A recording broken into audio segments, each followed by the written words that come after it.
ሰላም ለእናንተ ይሁን ውድ የጄኤምኤም ቲቪ ተመልካቾቻችን፣ ይህ የጄኤምኤም ቲቪ የመረጃ ሰዓት ነው። ከመረጃዎቹ ጋር ነው ቤተልሔም ግርማ አብሬያችሁ ቆይታ አደርጋለሁ። በቅድሚያም አርዕስተ ዜና። በግሬት ኮሚሽን ሚኒስትሪ ኢትዮጵያ የተዘጋጀ ዓመታዊ የመሪዎች ኮንፈረንስ ከጥር 20 እስከ 22 ድረስ ሊካሄድ ነው። በደቡብ አፍሪካ የሚገኘው ፌዝ ባይብል ኢንተርናሽናል ቤተክርስቲያን አካል የሆነው የትዕግስት የበጎ አድራጎት ማህበር ለ100 አቅመ ደካማ ቤተሰቦች ድጋፍ አደረገ። ከውጪ ክርስቲያኖች በሱዳን 1000 ቀናት የዘለቀውን ጦርነት አስመልክቶ ዓለም አቀፍ ጥሪ አቀረቡ። እንድትከታተሉን እየጋበዝኩ ወደ ዝርዝር መረጃዎቹ አለፍኩ። በግሬት ኮሚሽን ሚኒስትሪ ኢትዮጵያ የተዘጋጀ ዓመታዊ የመሪዎች ኮንፈረንስ ከጥር 20 እስከ 22 ድረስ ሊካሄድ ነው። ግሬት ኮሚሽን ሚኒስትሪ ኢትዮጵያ ለ8ኛ ዙር የሚካሄደውና የተለወጡ ለዋጮች ደቀ መዝሙርነት ማህበራዊ ተሳትፎና ሀገራዊ ለውጥ በሚል ርዕስ የተዘጋጀውን የመሪዎች ስልጠና አስመልክቶ ጥር 4 2018 ዓ.ም ጋዜጣዊ መግለጫ ሰጥቷል። በግሬት ኮሚሽን ሚኒስትሪ ኢትዮጵያ በየዓመቱ የሚካሄደው የመሪዎች ስልጠና ዘንድሮም የተለወጡ ለዋጮች ደቀ መዝሙርነት ማህበራዊ ተሳትፎና ሀገራዊ ለውጥ በሚል ርዕስ ከጥር 20 እስከ 22 2018 ዓ.ም ለ8ኛ ዙር በቀጠና 2 ሙሉ ወንጌል ቤተክርስቲያን እንደሚካሄድ ተገልጿል። ባረከ ይሁን። ሁላችሁንም በጌታ በኢየሱስ ክርስቶስ ስም ሰላም እላችኋለሁ። ለአንድ ማህበረሰብም ለአንድ ሀገርም በአጠቃላይ የመሪዎች ሚና እጅግ በጣም ከፍተኛ ነው። ሁሉ ነገር በመሪነት ላይ ነው የተመሰረተው። አንድ ተቋም መሪውን ይመስላል። ቤተክርስቲያንም ባሏት መሪዎች መጠን ነው ልታድግ የምትችለው።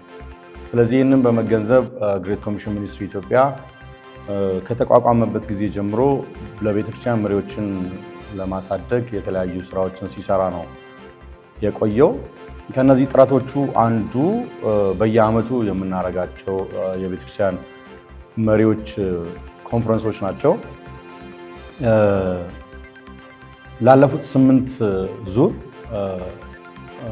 የተለያዩ ርዕሶችን በመምረጥ ወቅታዊ የሚባሉ ርዕሶችን በመምረጥ የቤተክርስቲያን መሪዎች በዛ አቅጣጫ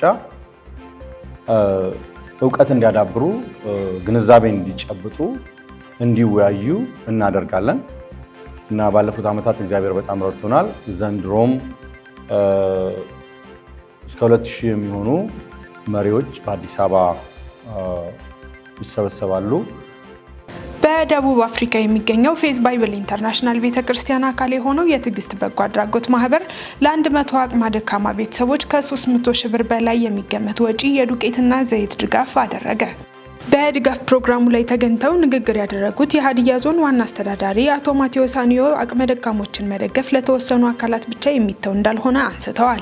አቶ ማቴዎስ አክለውም ደቡብ አፍሪካን ጨምሮ በተለያዩ የዓለም ሀገራት የሚገኙ የሀዲያ ተወላጆች በሆሳና ከተማ አረጋውያንን ለመደገፍ በተጀመረው የቤት ግንባታ ይበልጥ ተሳትፏቸውን እንዲያጠናክሩ መልእክታቸውን በማስተላለፍ በዕለቱ ድጋፍ ላደረጉ አካላት ምስጋናቸውን አቅርበዋል። ሆሳና ከተማ በሁሉም ረገድ ተጨባጭ ለውጥ እያስመዘገበች ትገኛለች። ይህም በተግባር ነው ያሉት ደግሞ የሆሳና ከተማ ብልጽግና ፓርቲ ረዳት የመንግስት ተጠሪ ወይዘሮ በረከት ታደሰ ናቸው። ዞኑ የበርካታ ተፈጥሯዊ ሀብቶች ባለቤት መሆኑን ያነሱት ወይዘሮ በረከት ዲያስፖራው ይህንን ሀብት ሊጠቀምበት እንደሚገባ አንስተዋል።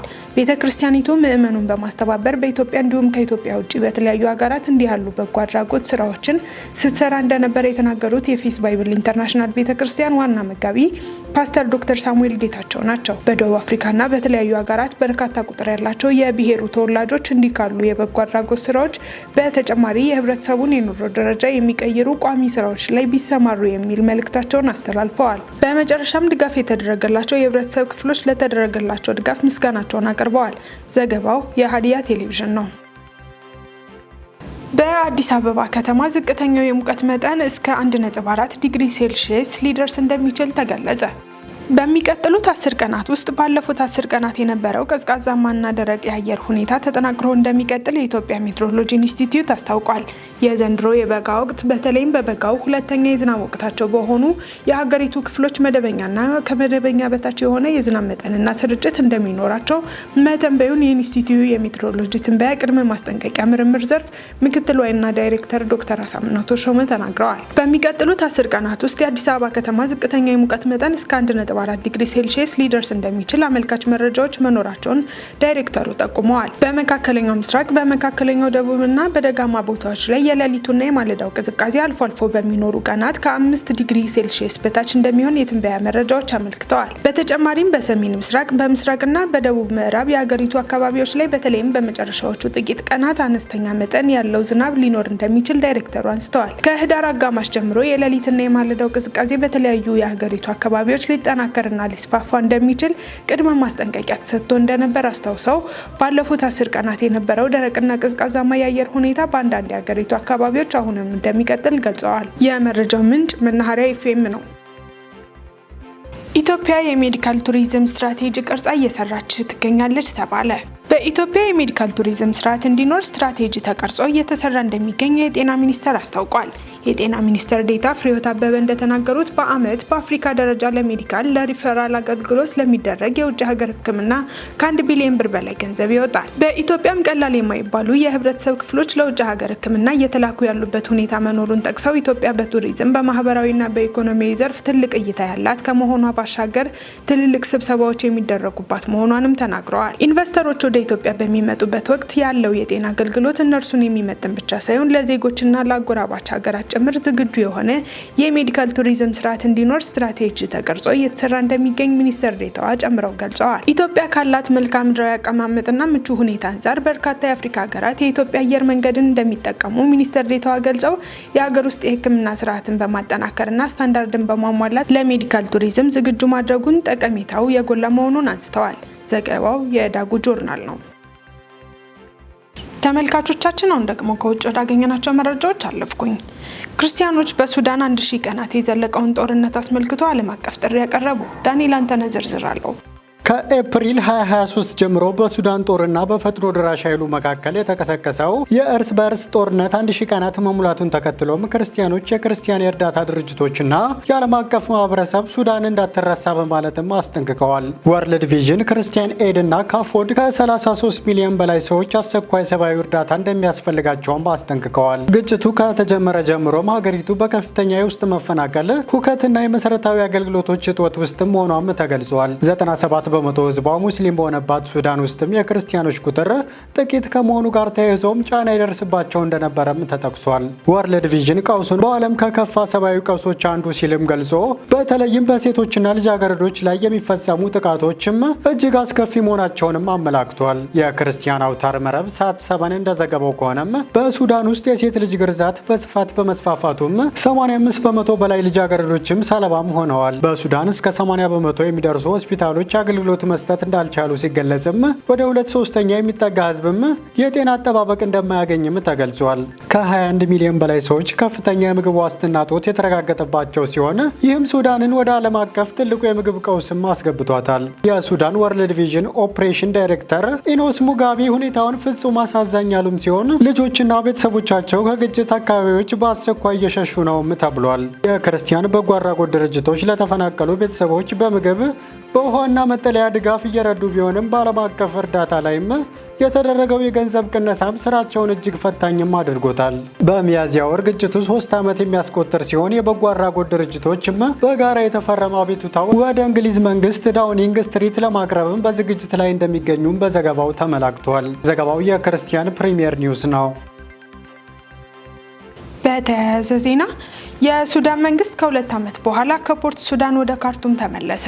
የሱዳን መንግስት በሚያዝያ 2023 ከፈጣን ድጋፍ ሰጪ ኃይሎች RSF ጋር ጦርነት ከቀሰቀሰ በኋላ ለመጀመሪያ ጊዜ እሁድ ወደ ዋና ከተማዋ ካርቱም መመለሱን ጠቅላይ ሚኒስትር ካሚል ኢድሪስ ተናግረዋል። ግጭቱ ከተጀመረበት ጊዜ አንስቶ መንግስት በጊዜያዊነት ዋና ከተማ አድርጎ ሲጠቀምባት ከነበረው ፖርት ሱዳን ወደ ካርቱም ሲመለስ ለተሰበሰበው ህዝብ ንግግር ያደረጉት ኢድሪስ ድርጊቱ ለሀገሪቱ ለውጥ መሆኑን ገልጸዋል። ዛሬ ተመልሰናል፣ ከኛ ጋር የተሰለፉ ወደ ብሔራዊ ዋና ከተማ ይመለሳሉ ብለዋል። የተሻሻሉ አገልግሎቶችና ለህዝባችን የተሻለ ህይወት ቃል እንገባለን ሲሉ አክለዋል። ኢድሪስ የጤናና የትምህርት አገልግሎቶችን ለማጎልበት ሆስፒታሎችን ለመገንባትና ትምህርት ቤቶችና ዩኒቨርሲቲዎችን ለማደስ ቃል የገቡ ሲሆን በተለይም በካርቱም ዩኒቨርሲቲ ላይ ትኩረት አድርገናል። የዜጎችን የጸጥታና የኑሮ ሁኔታ ለማሻሻልም ቃል ገብተዋል። በህብረተሰቡ ላይ ተጨማሪ የፋይናንሻል ጫና ሳይደረግ የ2026 የመንግስት በጀት ማቅረቡን የገለጹት ጠቅላይ ሚኒስትሩ የዋጋ ግሽበትን ወደ 70% ለማድረስ ያለመ መሆኑን ተናግረዋል። በህዳር ወር ላይ የመጣው የቅርብ ጊዜ ይፋዊ አሃዞች እንደሚያሳዩት የዋጋ ግሽበቱ 74.2% ደርሷል። በጀቱ አጠቃላይ የሀገር ውስጥ ምርት እድገትን ወደ 10% ለማድረስና ትይዩ የገበያ ምንዛሬ ተመንን በመግታት ኢኮኖሚውን ለማረጋጋት በሚደረገው ጥረት ይቀጥላል ብለዋል። መረጃውን ከዳጉ ጆርናል አገኘ ነው። በመጨረሻም ከ2019 ጀምሮ በዩኤስ እና በዩናይትድ ኪንግደም የመጽሐፍ ቅዱስ ሽያጭ በእጥፍ መጨመሩን አንድ ጥናት አሳየ። ከ2019 ጀምሮ በዩናይትድ ኪንግደም እና በዩናይትድ ስቴትስ የመጽሐፍ ቅዱስ ሽያጭ በእጥፍ መጨመሩ ተገልጿል። በዩኬ ውስጥ በ2025 ዓ.ም የመጽሐፍ ቅዱስ ሽያጭ ከፍተኛውን ደረጃ ሲያገኝ የዩኤስ ደግሞ በ21 ዓመታት ውስጥ ያልታየ እጅግ ከፍተኛ ጭማሪ አሳይቷል። የክርስቲያን አሳታሚዎች ማህበር ባደረገው የቅርብ ጊዜ ጥናት መሰረት በ2019 እና 2025 መካከል በዩናይትድ ኪንግደም የሚሸጡ መጽሐፍ ቅዱሶች በ106% ጨምረዋል። ከ2024 እስከ 2025 ብቻ ያለው የአንድ ዓመት እድገት 27.7% መሆኑ ተገልጿል።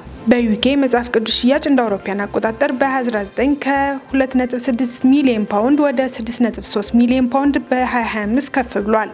ይህም በ5 ዓመታት ውስጥ 3.61 ሚሊዮን ፓውንድ የሚደርስ ጭማሪ አሳይቷል። በትርጉም ዘርፍ በክሮስዌይ የታተመው የእንግሊዝኛ መደበኛ ትርጉም ኤስቪ በብዛት ከተገዙ የመጽሐፍ ቅዱስ ትርጉም ዝርዝር ውስጥ ቀዳሚ ስፍራ ይይዛል። የዩናይትድ ኪንግደም አንጋፋ የሃይማኖት አሳታሚ ኤስፒሲኬ በተለይ በወጣቶች መካከል ለታተሙ መጽሐፍ ቅዱሶች ያለው ፍላጎት እየጨመረ መምጣቱንም ክርስቲያን ፖስት በዘገባው አስታውቋል። ውድ ተመልካቾቻችን የዕለቱን መረጃዎች ከማጠናቀቃችን በፊት አርዕስተ ዜናዎችን ላስታውሳችሁ። በግሬት ኮሚሽን ሚኒስትሪ ኢትዮጵያ የተዘጋጀ ዓመታዊ የመሪዎች ኮንፈረንስ ከጥር 20 እስከ 22 ድረስ ሊካሄድ ነው። በደቡብ አፍሪካ የሚገኘው ፌዝ ባይብል ኢንተርናሽናል ቤተክርስቲያን አካል የሆነው የትዕግስት የበጎ አድራጎት ማህበር ለ100 አቅመ ደካማ ቤተሰቦች ድጋፍ አደረገ። ከውጪ ክርስቲያኖች በሱዳን 1000 ቀናት የዘለቀውን ጦርነት አስመልክቶ ዓለም አቀፍ ጥሪ አቀረቡ። የተወደዳችሁ የጄኤምኤም ቲቪ ተመልካቾቻችን የዕለቱ መረጃዎች እነዚህን ይመስሉ ነበር። ከመረጃዎቹ ጋር ነው ቤተልሔም ግርማ አብሬያችሁ ቆይታ አደረኩ። ያዘጋጁላችሁ ዳንኤል አንተነህና ነጻነቱ አቁማ በጋራ በመሆን ነበር። ቀሪ የጄኤምኤም ዝግጅቶች ይቀጥላሉ። መልካም ጊዜን ተመኘው።